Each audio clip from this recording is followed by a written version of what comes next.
I did a video on my zinnias where I told you how to double your blooms.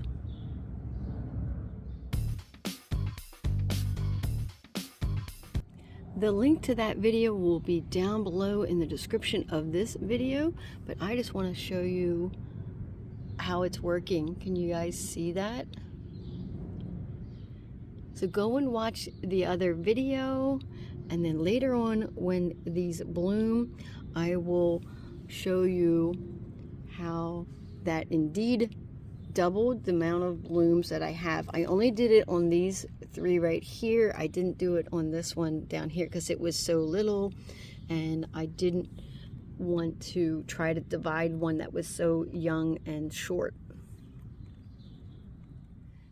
Stay tuned to my channel by subscribing so you can see how the zinnias bloom and what colors they are. I just love these. I want to add a lot more to my garden.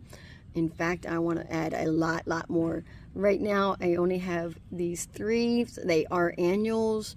I'm going to try to save the seeds from these and have more for next year. Remember to check out the link in the description of this video to see how I doubled the blooms on my zinnias. Thanks for watching.